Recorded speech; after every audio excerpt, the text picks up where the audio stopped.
Hello and welcome. I'm Adele Gauthier from Breast Cancer Foundation NZ, and tonight we're talking about life with lymphedema. Before we get started, some housekeeping. If you've attended our webinars before, you'll notice this is a different system from previous events, but we still have all the features like our chat box. At the bottom of your screen, you'll see a taskbar or a status bar. If you can't see it, you might have to move your cursor down to that area to make it appear. On that bar, you'll see a chat icon. Click to open the chat box. If you have any technical issues, type details of your problem there and our support crew will be in touch. You can use the chat box during the webinar to ask questions, which we'll get to later, and you can also chat to other people there. Don't worry about missing out on information while you're chatting. The webinar is being recorded and will be on our website in the next day or two. Once we get started, you might want to increase the size of the panel on your screen or make it smaller. You can do that by dragging the screen to the size that suits you. So tonight we're talking about life with lymphedema, which can be a real problem after surgery for breast cancer and can be really hard to manage. So it's no surprise that we have lots of people interested in tonight's webinar. Our three speakers here will help shed some light on this tricky condition. First, we're going to hear from patient Lucie Kodouskova, and then we have two lymphedema therapists, Peggy and Claire Boyce, who'll tell us more about lymphedema, what it is, who's at risk, how do you know you've got it, and what can you do about it. So first, let's hear from Lucie, who was diagnosed with breast cancer at just 33 years old. Thankfully, her treatment has gone well, but she's been left with lymphedema. Lucie, tell us what happened and where you're at. Hello everyone. So I have been diagnosed in March 2015 with triple negative inflammatory breast cancer. It was really shocking to hear the news. At the time, with my partner, we just got engaged and were planning for wedding. And 1 week literally later, I was told the news about the breast cancer diagnosis. So as you can imagine, my life was turned upside down. After I have been to my GP, I have been actually misdiagnosed, which wasn't off to a good start. The reason for that is that this type of cancer is usually confused with hematoma or breast infection. So after I have been to a private clinic and finally diagnosed, I could concentrate on the treatment, which started with the chemotherapy, followed with mastectomy, and after that with 5 weeks of radiotherapy. I wanted to just point out that prior starting any treatment, I didn't have any children, but I wanted to have. I unfortunately didn't have any chance to harvest any eggs prior due to the aggressivity of the cancer, so the choice was made for me. I was put on Zoladex during the treatment to try to shut down my ovaries to protect my egg reserve with hopes that it's going to hopefully come back to function afterwards, and hopefully I will be able to have children later, but nobody could promise obviously at that point anything, and it wasn't something I worried about either, to be honest, because I had the fight of my life ahead of me at this stage. To my surprise, after about 2 to 3 months after I finished my chemotherapy, I received my cycle back. I never been so happy about having my cycle like at that time, which meant for me that there is hopefully some hope I could have a baby in the future. And now about 4 months ago, I gave birth to healthy baby boy Caden, which was a result of IVF, and couldn't be happier really at the moment. So if there's anyone going through this at the moment, please keep positive. Anything is possible. I started with not having any egg reserve prior to starting treatment, and to going having actually the baby and having the dreams to come true. So my lymphoedema itself started about 4 months post finishing the whole complete treatment. It started with heavy feeling in my upper arm. It was a little bit numbness in the bottom part of that arm. I thought it might be, linked to surgery and will go away with time, but it didn't. It's even 4 years later, I still have that same numbness in that arm. It's unfortunately part of that. Pins and needles, I understand now, looking retrospectively, just when the fluid was trying to rush to my arm, that's the sensation I have felt. I was fortunate that I have been on regular check, seen by therapist Judy Reynolds, who picked up early my lymphedema and put me on a class 2 sleeve. After about 1.5 years of wearing that compressor sleeve, I moved to class 1. So there is hope for all of you who are on the beginning of this journey. It can improve. It honestly did for me. And prior being pregnant, I almost moved to not having any sleeve. I had to keep it on just because during pregnancy, your body will accumulate a lot of fluid, and due to that, it becomes temporarily worse. So my worst part was about 1 week after giving birth to my baby boy. It has improved since, though. I'm currently wearing class 2 sleeve, but I know it has happened before. I know that I will improve again, and I will move to class 1, and I will be hopefully without any in the future, because body has really amazing ability to improve and fix itself, rebuild itself. Next. I really made the wearing of my sleeve part of my routine, like wearing socks in the morning. Lymphedema luckily didn't stop me to do anything. I continued going to spin classes as I was used to before. Weightlifting was something which I realized has helped because of the type of the movement. When you keep doing this sort of pump exercise, it just pumps the excess fluid out. I just told myself that if really having lymphedema is the worst thing which has happened to me as a result of this vicious cancer, then I have done pretty well. I know I don't have breast, but I have my life, which is the most important thing. So yeah, you just need to put it into perspective. Wow, so true, so true. Thank you so much, Lucie, for sharing that with us. And I know that we'll have some questions for you a bit later. But next we're going to hear from Peggy Williams. She's a lymphedema therapist and a nurse at Countess Manukau DHB, as well as in private practice. So Peggy, what exactly is lymphedema and who gets it?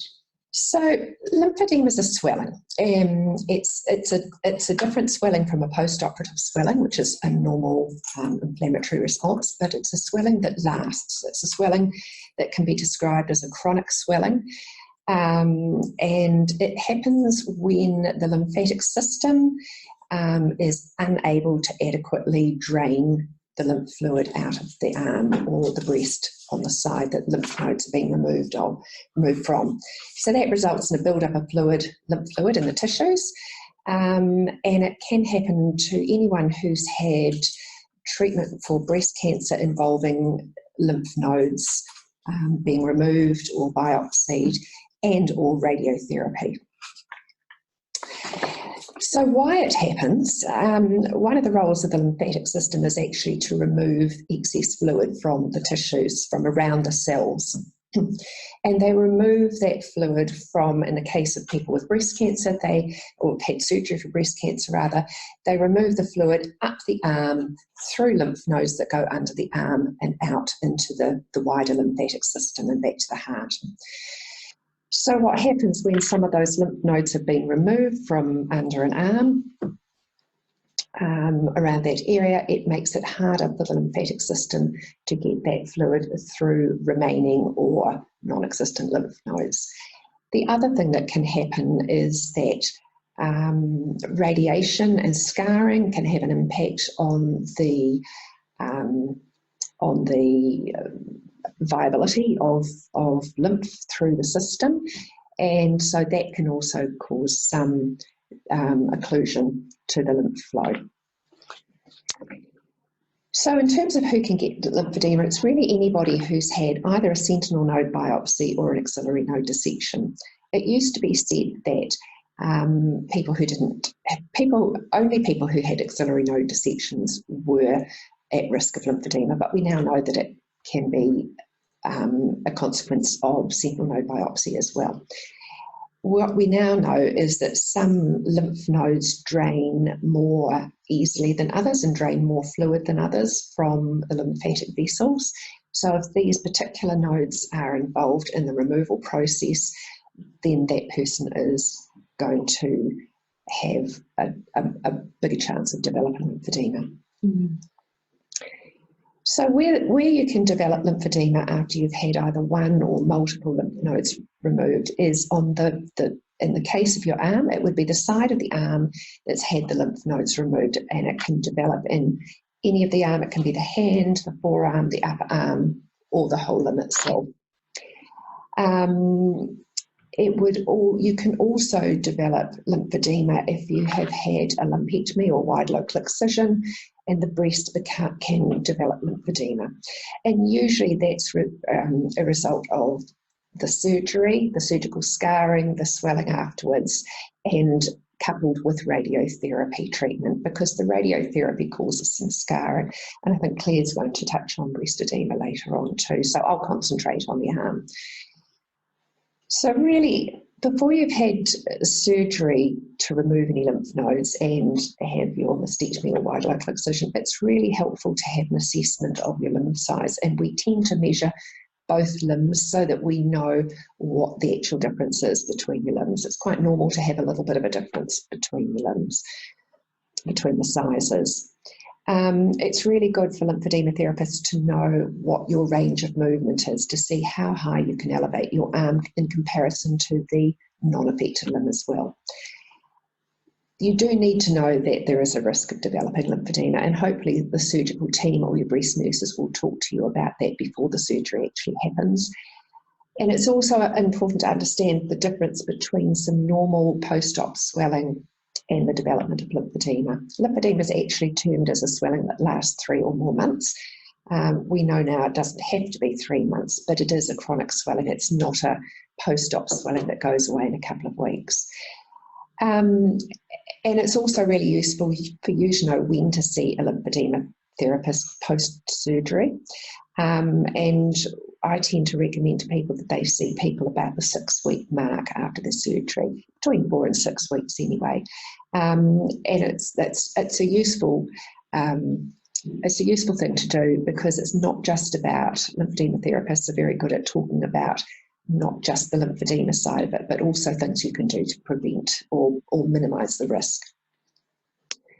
So you'd know if you have lymphedema if you have an obviously swollen limb, but sometimes people don't even realise they have swelling in their limbs. So other key signs would be tightness of your clothing or jewellery on the side that you've had the lymph nodes removed from. And it can also be a feeling of fullness in that limb. And as Lucie said, she had a feeling of pins and needles all the time because of the swelling. And that can happen for other reasons as well, but it can be a clue. Lymphedema it can be an uncomfortable condition, but it's not significantly painful. So people that have pain in their arm or in their armpit after the surgery for breast cancer often have other issues at stake as well. And so people become very frightened that they've got lymphedema, but it doesn't necessarily mean you've got lymphedema. The pain can be related to a condition called cording, which I'll talk about. It can be infection, it can be nerve dysfunction, where nerves are very sensitive, and it can also be the fact that it's not as easy to lift your arm. It can be muscular pain as well. So the risks associated with lymphedema are cellulitis or infection. Another infection is folliculitis, and that can happen as a result of being at risk of lymphedema, simply because you have had some lymph nodes removed from under the arm, and those lymph nodes are your local source of infection fighters. They contain and make white blood cells. So if you develop an infection in your skin, it can have consequences if you've had lymph node removal. Inadequate treatment is a risk, because it means that your limb has the chance to start swelling more. And of course, it's easier to start treatment as soon as we know that there is some sign of lymphedema. It's better to be proactive. One of the risks, not of lymphedema, but of the surgery in that area is cording, and cording's a very uncomfortable phenomenon that we see quite often in people that have had lymph nodes removed. There's lots of different theories about why cording happens, but it is thought to be an issue with scarring of the connective tissue that encases the lymph nodes, the blood vessels and the nerves, and so that becomes inflamed and hardened, and it makes little bands of scarring that can travel from your underarm along the length of your arm, and it can go down the side of it can go through the breast, and it can go down the side of the chest wall. Most people usually have it in the underarm and the upper arm, but it can be any of those places. Right, great. Well, thank you, Peggy. There's a lot to take in there. Did you find, Lucie, were you told about the risks of lymphedema before your surgery? Do you remember? I have been told really minimal, so I didn't really know what to look for. I knew that lymphedema existed, but I really didn't understand what symptoms, I was meant to look for. Yeah. Yeah. I think that, and I think often you're taking in so much information at that time too that perhaps even if you do get told, it may not actually sink in. So that's something to really reflect on, sort of on both sides, I guess. So now we're going to hear from Claire Boyce. She's a physiotherapist specialising in lymphedema therapy in her practice on Auckland's North Shore.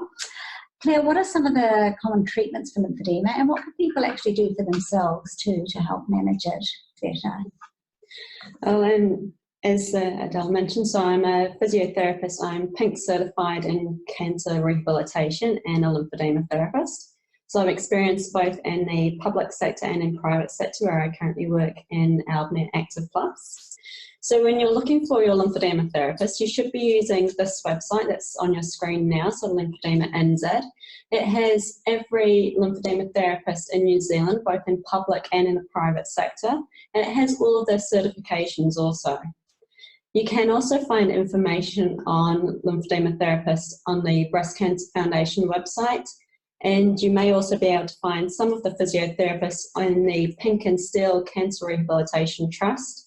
Some of them may also be lymphedema therapists like myself. What I would also like to mention is, although you can get funding from potentially through Breast Cancer Foundation or Pink and Steel for both men and women following breast cancer, if you fit the criteria, you should also look into what your health insurance provider will offer you. So if you're seeing a lymphedema therapist that is also a physiotherapist, you might qualify for post-operative care. And you can self-refer into any of these services also. What does lymphedema look like? Well, a lot of people are aware of it in the arm, and yes, it can extend into the hand and the fingers. Not many people are aware that you can get breast lymphedema, and the statistics on this vary quite a bit in the research because our definitions vary in the research. So it ranges from 6% following a sentinel node biopsy for the arm, all the way up to 64% following different types of surgery and sites of radiotherapy. For the breast, it varies from 1.2% following a lumpectomy and sentinel node biopsy, all the way up to 75.5%, again following different types of surgery and multiple sites of radiotherapy. What will we be looking for when you see a lymphedema therapist? Well, this is a pitting test. So as you can see in the first image is there's just the arms. This is someone's forearm. In the second image, it shows the indentation of my thumb. So this shows tissue congestion. What we'll also be looking for is, this is a stemmer sign. So looking again for congestion in the more distal areas of your arm, so your hand and your fingers. We also perform circumference measurements. So this is quite cost effective in terms of identifying change in the limbs. And as Peggy mentioned, you will expect there to be a difference between your dominant and non-dominant limb. So you can get baseline measures even before lymphedema is a concern. So it can be handy to have those measures. So up to 5% between limbs. That may increase depending on your occupation and your hobbies. Some clinics also have the bioimpedance or the LDAX measure available, and many of these, I think, have been funded by the Breast Cancer Foundation. It's a fantastic way of measuring, so it looks at the electrical pulses that go from the bottom of the arm to the top, and it measures the impedance to that flow. So what they've found in one particular study that was beneficial, that they had everybody that had breast cancer underwent measurements looking for, trying to look for lymphedema. 33% of the population were found through bioimpedance to have subclinical signs. So there are different stages of lymphedema, subclinical being you can't see it, you might feel it, but this device will pick it up if you've got a low threshold for what you diagnose as lymphedema, which is quite advantageous for you. So if you have a low threshold, it means you get more optimal management, which means more meaningful outcomes in the long term. So 33% were found to have subclinical lymphedema. Of these, all of them went on to receive early treatment intervention. They then went back and retested this group, and only 4.4% of them went on to develop true lymphedema. So that's having the circumference measurements different to their baseline. So that's quite important, that early intervention really counts. So what does therapy include? Lymphatic therapy is a complex lymphatic cycle, so there are two main phases. The initial phase is the intensive phase, where you aim to get a reduction in the limb size or in the breast size.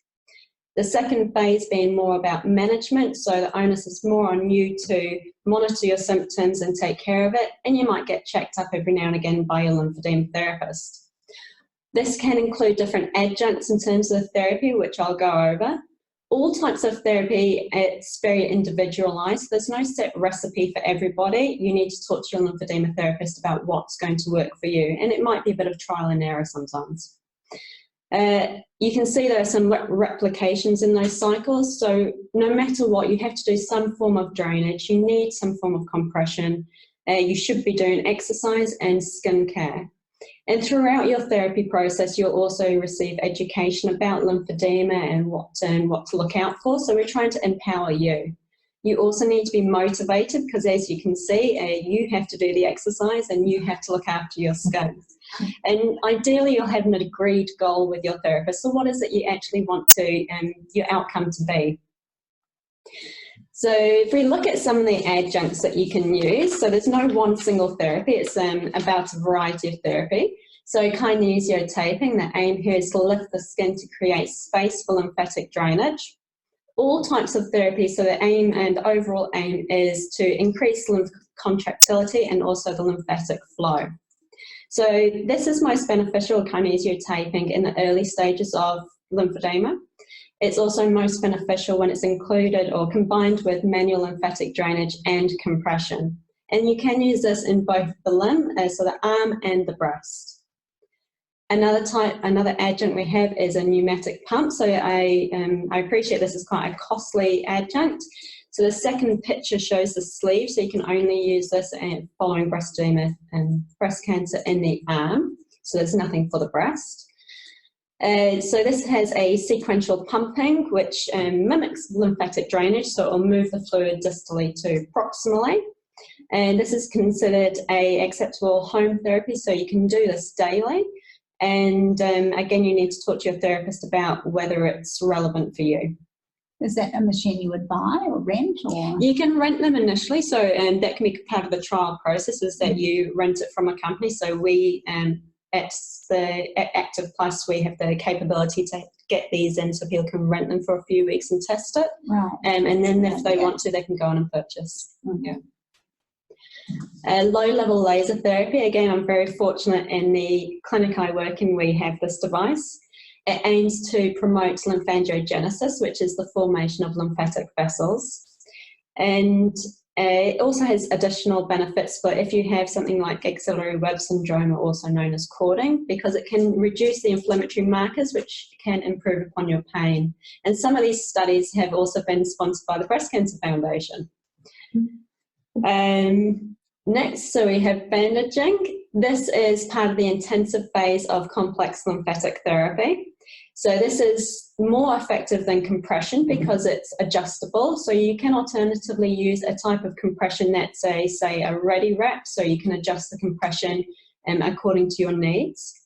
The aim is to reduce the size, and so it needs to be performed a couple of times a week, which can become quite costly due to the time it takes for the therapist to apply it and the cost for the materials. Your arm, and you can also have this done for breast edema, you are still functional, but there are some restrictions, which is why compression is the overall aim. And it's also most effective when it's performed in combination with manual lymphatic drainage. So if we look at compression, so you can get them in the sleeve, gauntlets, gloves, all in one. So as Lucie is modelling for us today. And you can get compression bras. And these are some of the companies in New Zealand that provide these. So these are beneficial with or without the other adjuncts I've already mentioned.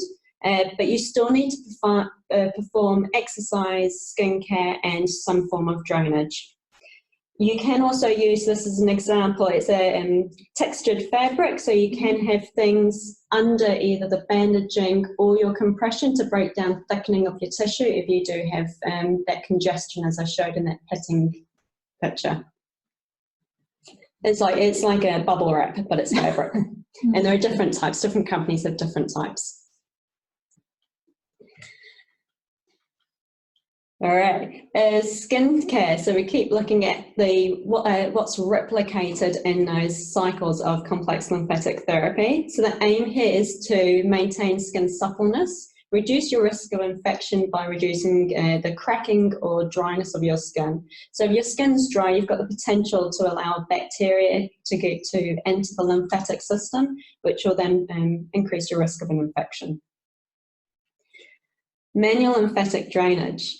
So this has the potential to increase lymph flow by up to 23%, although this is disputed in the research. It's also most effective when it's combined with compression, education, and exercise. There are psychosocial benefits, as you would expect by touch, so it is essentially a type of massage. It's safe provided it's performed by a certified and a qualified lymphedema therapist. So I'm quite aware there are people in malls that advertise lymphatic drainage. This doesn't mean they're certified to work with people that actually have lymphedema. You need to be aware of that. It can, having manual lymphatic drainage, so it's really effective as an early intervention, mostly effective in mild to moderate lymphedema. And when people have lymphedema, it can also improve shoulder movement because it's offloading the amount of fluid in the limb. Yeah. Great. Exercise, sorry, we're still going. We're still going, right? Okay. Exercise, this is where being a physiotherapist and a lymphedema therapist, it's great to be able to provide exercise as well as the more manual therapy. So as Lucie's doing, so she's been back to the gym, you are able to perform any type of exercise provided it's trained and you've got a supervised program and you're being monitored for your symptoms. So it has zero risk of provoking lymphedema or exacerbating lymphedema. However, in saying that, you should expect there'll be a training response or an adaptive phase. So you might have some small fluctuations in your symptoms, and that's completely normal, and that's why it needs to be supervised and you need to be monitored. And how much should you be doing? And if you have compression, you should be using it also to perform exercise. But how much exercise should you be doing? So there's nothing specific to the lymphedema population. However, the World Health Organization recommends we should all be doing 150 minutes over the course of a week. This should break into 2 to 3 sessions. It should include resistance exercises, and it should be of a moderate intensity.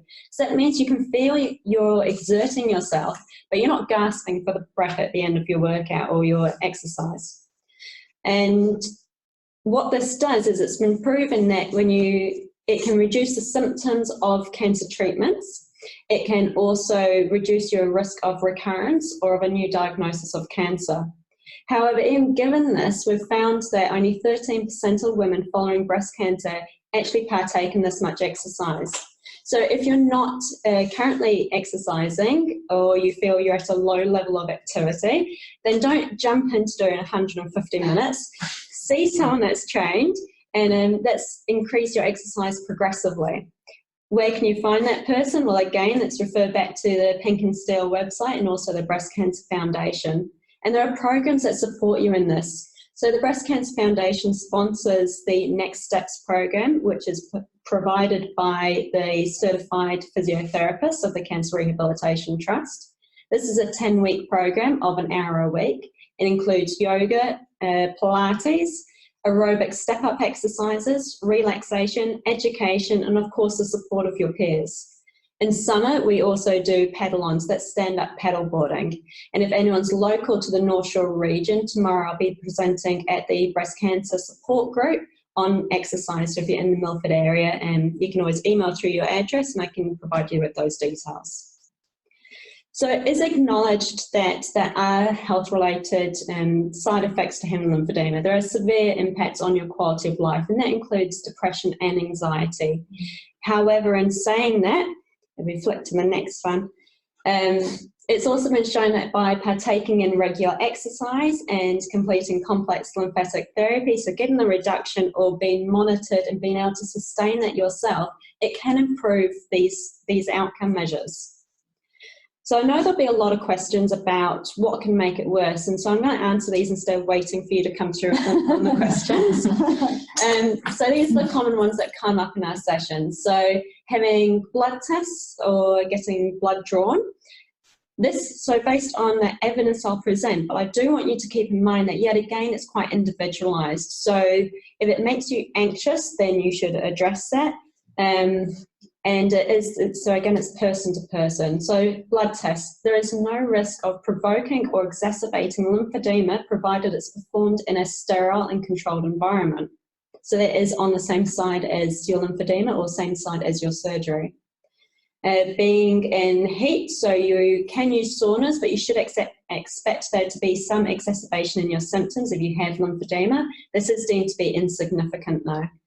Also regarding heat, say if you injure your shoulder, it's okay to put a heat hot pack on it. Just monitor yourself. With regards to going into a spa or a hot bath, the National Lymphology Network and the American Cancer Society don't recommend you going above 38 degrees because it will increase blood flow and that does increase your lymph flow. Taking your blood pressure on the affected side, again, it doesn't increase your risk of getting lymphedema, nor does it exacerbate it, but by avoiding it, it definitely will mitigate the fear that is related to blood pressure and compression on that arm. Flights, and this is always a hot topic. So there's no additional benefit to having compression if you have lymphedema or if you fear you're at risk of lymphedema when you're flying. However, again, I'll go back to it's individualised. So they found that when people use compression when they're flying, it mitigates fear. So when we're stressed, we get quite tight in our muscles, so the muscles don't relax so well. Your breathing pattern changes, your heart rate and your blood pressure changes. So there's probably some effect on your lymph system. So if it worries you, wear your compression, get compression, whatever makes you comfortable.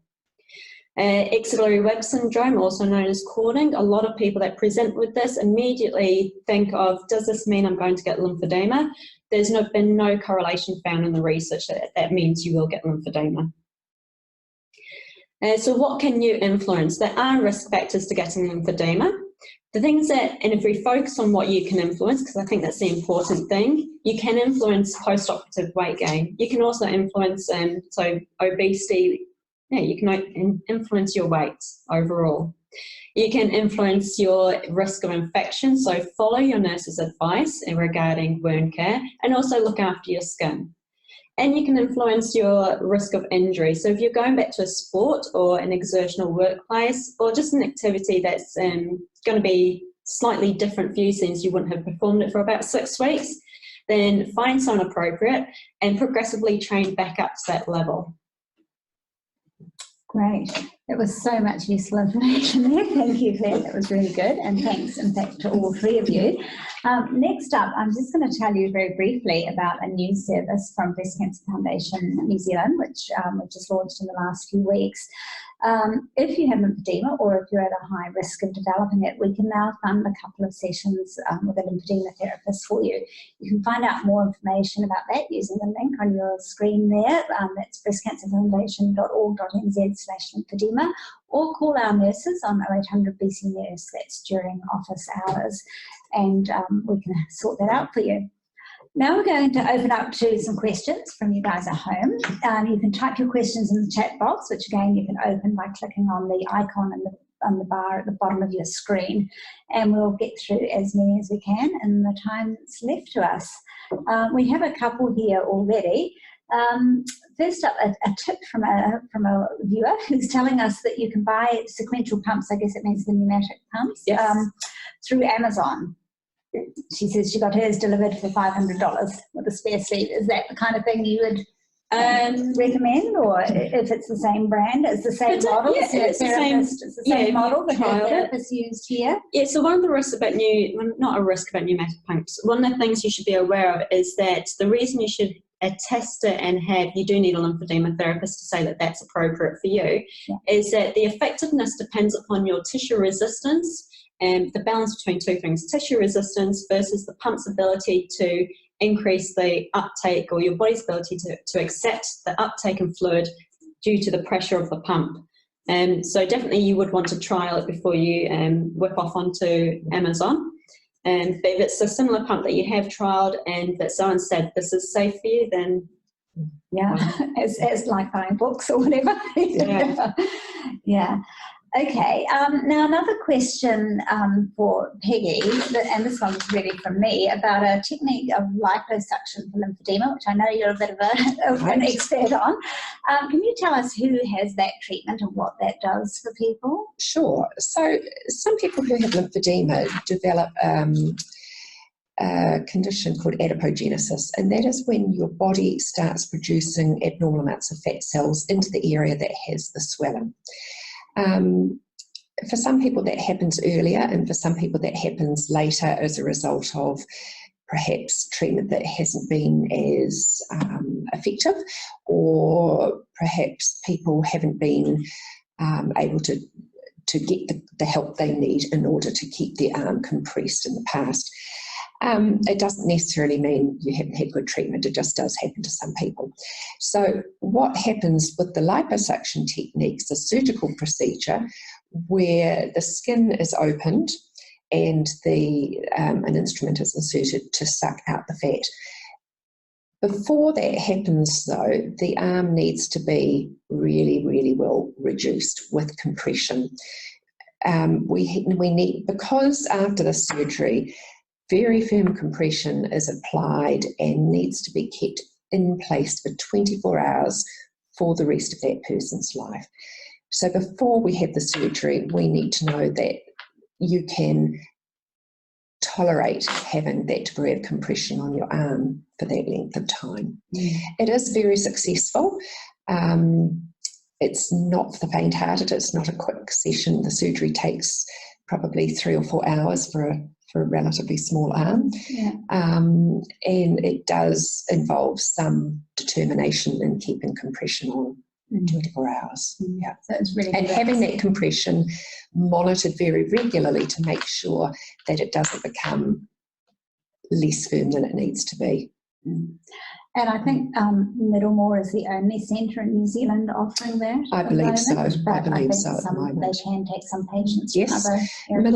Middlemore does, and we have also done it privately too, with the same surgeons in the private sector.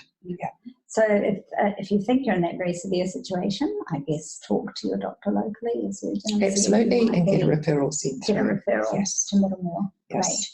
Great. Okay, I've got a few other questions flooding in. Is it still okay to get your underarms waxed? Does that have any impact on your likelihood of getting lymphedema?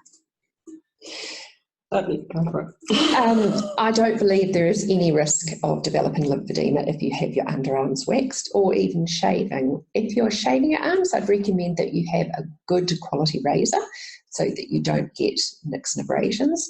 I'd also recommend, if you have any numbness in the armpit or under your arm,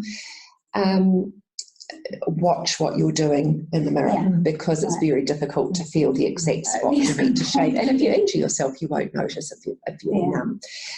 But I don't believe waxing contributes to the development of lymphedema. No, just look after your skin. Just look after it. That's a really good tip though about the shaving and so on. So thanks for that. That's a good question. Question maybe for you, Claire. How do you find out about who lymphedema therapists are while you're travelling in Europe, while you're overseas in Europe? Oh, I'm not sure. I guess one place that I would consider contacting would be the Pink and Steel Trust, because it is international. So there might be bases where at least you'll know there's a physiotherapist that is trained in cancer rehabilitation. They might also be a lymphedema therapist. So I'd contact, or that would be the website I'd look at, and then contact the people based on that. And possibly other industry associations like the New Zealand Lymphedema Association. Different countries, I guess, will have their own. Yeah, there will be different lymphology associations. Certified practitioners too. Yeah. Does your lymphedema risk decrease the further you are out from the end of treatment? I don't believe there are statistics on this that shows it decreases. In some cases, I know. So, for example, breast lymphedema, there is an increase in the 3 to 6 month phase post completion of radiotherapy, and then it reduces again. However, there is a consistent risk. Continued, and some people develop it years later, don't they? After, and hard to know what triggers it, perhaps, in that case. Yeah. So something to really be always vigilant about, I guess. Yeah, I think it's a fine line between, we don't want people to become hyper vigilant, because we still want you to enjoy life. And I think it's just something to have in the back of your mind, particularly, say, if you're a keen gardener, or you like doing activities where you are more likely to get a risk of infection, so getting pricked by rose bushes or other type of activities, then it's just something to be mindful if you feel you're in that group where you might be at a higher risk. But don't be hypervigilant.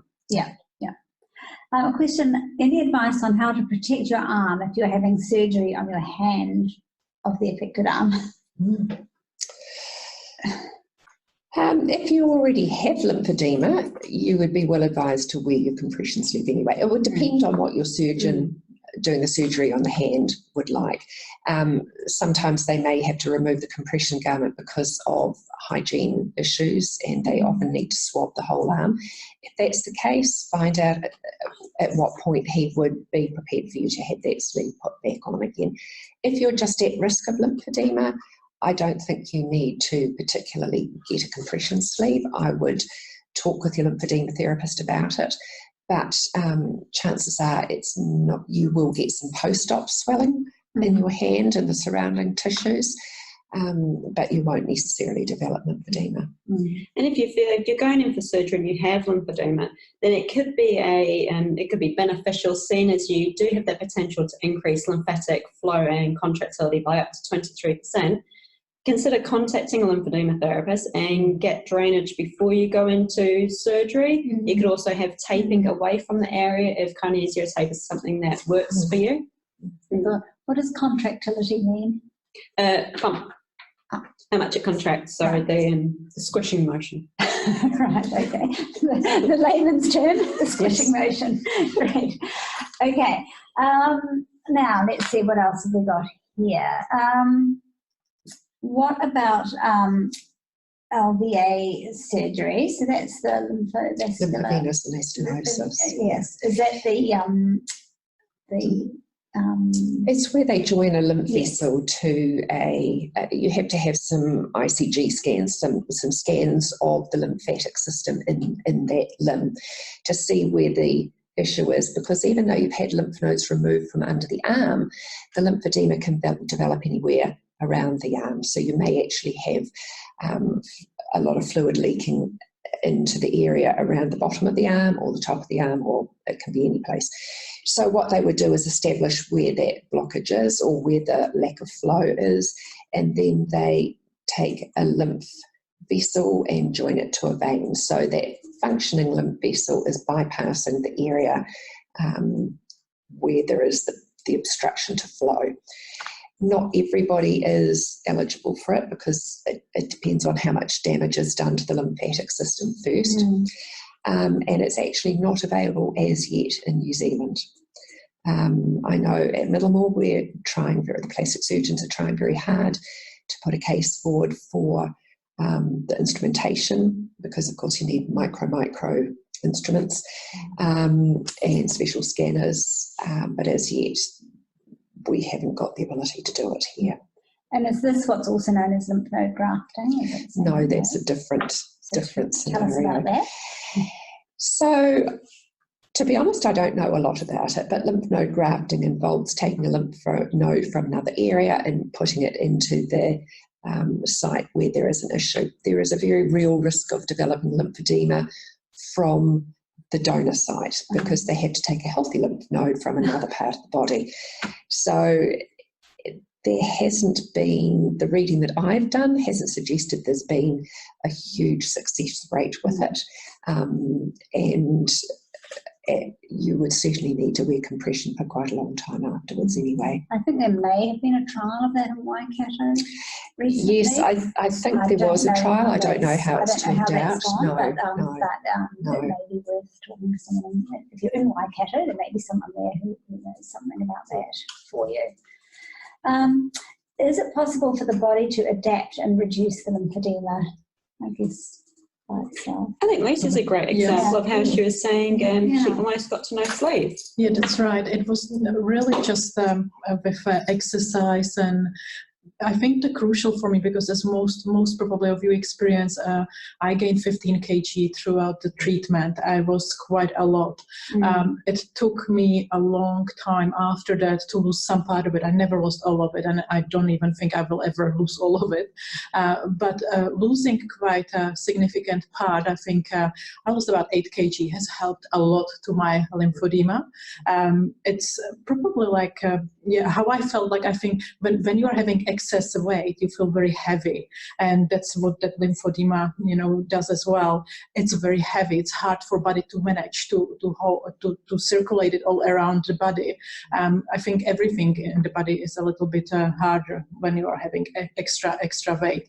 So that was first thing. So the exercise was crucial. And as has been mentioned earlier, the first beginning with exercise was not that easy. I would end up having pain in my arm afterwards because I would have a rush of the fluid in that arm, but it would improve over the time. I just knew that I needed to wear that sleeve. Normally I don't wear it overnight, but after exercise I had to use it overnight just to help my body a little bit more. And as time progressed, I needed to wear it less and less, and could be without having it after exercise over the night. So prior to pregnancy, I almost had no sleep, and my body was okay with it. Doesn't mean that the lymphedema is cured. I don't think you can ever get it cured once you got it, but your body will adapt to it and find some other ways how to, move that lymphatic system around. Yes. So I felt fine without it towards, and now I'm back on square one after pregnancy, but I will get there. Yeah, at least now I know the tools how to. That's a really important thing, is noticing your triggers. And so for some people it can also be food related, so having sugary foods or alcohol or sometimes even spicy foods. So knowing the patterns, and that takes time, eh? So people could maybe keep a bit of a diary of what provoked them, think back, what should I do? Like I had example in spin class, if anyone is fan of spinning, I ended up having issue because on the spin, you have your arms down. So that didn't help me because all the fluid would rush in my arm, and because I never lifted the arm during the class, the whole hour, it just got stuck there and it hurt like crazy. So what I ended up doing, kind of combination, I told to person who was training us, so they wouldn't think I'm just lazy not trying to do the exercise with them. I just would really at some point stop and just lift my arm for a few seconds, so it would get that fluid really out and just carried on. So I needed to monitor it and manage it as I felt was appropriate. I think that's a really good point too. When you're exercising or doing knitting or typing, anything with a repetitive action where your arms are fairly stiff, it's really important to do some moving of those bigger muscles, because what you're doing is you're clenching, as you were saying, you're clenching, you're not contracting the muscles which help that fluid to move along the lymphatics, and you're not moving your shoulder. So it's very difficult for your lymphatics then to flow around your elbow up and around your shoulder. So if you're doing any of those activities on a regular basis, just stop every half an hour or so and do some bigger stretches, use the bigger muscles. And the same can be said for workspaces. So people that are quite sedentary based and sitting quite a lot on the computer, yes, your muscles aren't going through that contract relax cycle. Yep. So you should be stretching every half an hour, ideally ACC recommend. Yes. And that can be as simple as turning your head and doing some arm stretches. Yes. Great. Now, a couple more questions here. One for you, I think, Claire. How many types of lymphatic drainage are there, and how often is lymphatic massage needed to remove the gathered? There are quite a few different schools of lymphatic training, and so if you go onto the Lymphoedema New Zealand website, you'll see there's a bunch of acronyms. So there's VODA, there's Casely Smith, there's a few more which I don't come to mind at the moment, but there are several different techniques.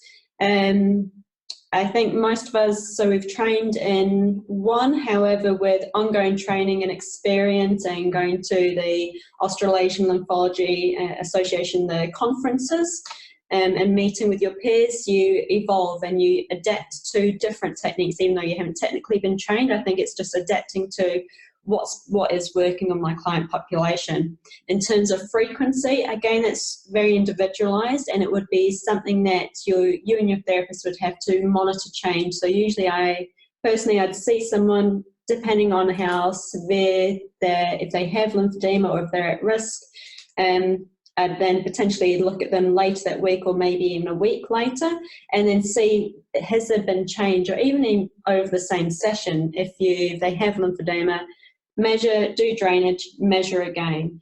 And that gives you an idea of how adaptable or how modifiable their system is going to be. Right, that's a good tip, yeah. Here's a question. If I go on holiday to a country which is very hot, what can I do if it's just too uncomfortable to wear my compression sleeve? I find that interesting. So I've got this wonderful statement from my ladies who said once she got used to her wearing her compression sleeve, she actually finds it cooler eventually in summer, because having the sleeve alleviates the pressure on the tissue. It takes away some of that heat. So some people find it beneficial. There are some tips and strategies you can get around to wearing compression. So sometimes keeping it in the fridge or in the chiller, when you're in somewhere quite warm, that can be beneficial because it gives you that soothing feeling. You can use old sleeves when you go swimming in the sea if the sea's quite warm. Otherwise, if it's just not working for you, then I think you need to enjoy your holiday, understand that there might be an exacerbation, and when you get back home, you're going to have to deal with that. Another thing you can actually do is have a cold bottle, or a cold spray bottle, and just spritz your sleeve. You don't want to soak the sleeve because you don't want to macerate the skin, but if you just spray it, that can help to cool them. Lucie, have you found that heat makes it worse or better? Oh, definitely worse, yeah. And I happened to actually go over to Fiji just after I was having it at the worst part on the beginning. I just found actually much easier to wear that sleeve, because it actually made me feel much better than when I didn't have the sleeve. And what has helped me, I just went to the pool often without the sleeve, because the compressor of the water is just natural compressor. So that has helped me. So if you are in the hotel which has pool, that's perfect. Just go there as many times as you possibly can. Yes. Okay, great. It's really hard to get replacement sleeves. Can I get them privately? How do you make sure the sleeve is correct for your needs? You can purchase sleeves privately. I know different DHBs, or if you're going privately, obviously you have to pay for your own sleeves. Different DHBs around the country have different funding streams. It's ideal to have two sleeves, one to wear while you're washing the other one, but some people do need to have more. I have patients that have jobs as mechanics, etc., and they like to have more. So yes, you can certainly buy them. I would talk to your lymphedema therapist to find out where they get your sleeve, what model your sleeve is, what compression class, what size, so that you know you're getting the right one. There are lots of sites online you can buy them, but I would definitely make sure they are the same compression garment that has been recommended to you. I think what I think of compression garments as a prescription. They're being prescribed, it's a medical treatment. So you're well advised to take the advice of your lymphedema therapist. Yeah. Great. Now, we've had a whole bunch of people asking a question that we have kind of addressed already, but people saying, my GP said if I didn't have lymphedema within 6 months, I wasn't going to get it, or why did I only get it 5 years later, or am I going to be always at risk? And I guess the answer is yes. Yes. Yes, it can happen later, and research shows that. It's very clear in the research that time doesn't suddenly make lymph nodes reappear. You still have that change to your system, and where the system's change, your body has to, sometimes it doesn't cope with it. If you then have an injury, so if you fall over and injure your wrist or break your arm, that might be the trigger that overwhelms the system, because you still don't have a fully functioning lymph system. What about deodorants? Are some better to use than others? Does that have any impact on? I've not heard of any relation. No. Some people get told not to wear deodorants when they're having radiotherapy, for example, but it's only for the time that you're having radiotherapy, basically. Right. And if you have some radiotherapy burns, it's probably best to hold off for 6 weeks afterwards, after the completion of radiotherapy. But no, it has no bearing on lymphedema. Does carrying heavy objects increase the risk of lymphedema? I think this circles back around to injury and what's your body being familiar with. So if, I think a good example is if you usually carry your usual groceries, so a bottle of milk and some bread, or the washing basket, or something that's quite normal in your day-to-day life, and then you're moving home and you decide to help shift the bed or the dining room furniture. Yeah, that's going to be problematic because your body hasn't been doing that for however long since you moved house. So although we can't always plan for that, ideally your routine rehabilitation course following surgery will include progressive loading following usually potentially around week 12, depending on your surgeon. Right. I understood that manual drainage was preferable to the pump system. Do you have any comments on this? Manual lymphatic drainage versus the pneumatic pump? Yes, I guess so, yeah. So far, there's no research. I don't believe that's compared the two. However, in my thinking is that when you have lymphatic drainage, we are actively leading it to the next lot of lymph nodes, the ones that we believe are most suitable based on what's known about the lymphatic system, although it is variable, and evidence has shown that some people's mapping system don't follow our normal representation, which was historically considered where it would next go to. So manual lymphatic drainage, I think, can be more effective because it's personalised, so we can find the areas of thickening and we can work on that more, and we can also lead it to the area that we're trying to shift the fluid to, whereas the pumps, it goes on your arm, and unless you're also going to lie down and do the rest of the drainage, that is the stopping point of the pumps. Right. How often should I get a new sleeve? I think that really depends on how severe your lymphedema is, what your normal wear time is. Ideally, where I work, we tend to recommend replacement sleeves every 6 months. However, there are some people who need them more frequently than that because they've come down in size, their limb has reduced. You really want your compression sleeve to fit firmly but comfortably all the way through. Once it starts to get loose, it's not doing its job, and your arm can then swell back again to the size of the sleeve. Some people require them less frequently. For example, somebody who is very, very stable, their limb hasn't changed very much in size, and they're not perhaps doing an awful lot. And if you're maybe only needing to wear your sleeve for part of a day, you may get away with a little bit longer, but generally the roundabout period is about 6 months, give or take a couple of months. Okay, now we still have quite a few questions to answer, but we're a little bit out of time here, and a couple of people have posted suggestions for where you can buy sleeves, but we've had some thoughts here about making sure it's the same kind that your lymphedema therapist is recommending and so on. But a couple of you who've asked questions that we haven't answered, one of them about Dunedin and a couple about hydrotherapy and so on, we will come back to you in the next day or so with some answers to those questions. And if you do have any further questions that you haven't had a chance to ask yet, you can email breastnurse@bcf.org.nz, and we will consult with our experts here and come back to you with some answers on those. So thank you so much for joining us tonight, and thanks again to Lucie, Peggy and Claire. You've just all been fantastic, and I hope that's been really helpful for you guys at home.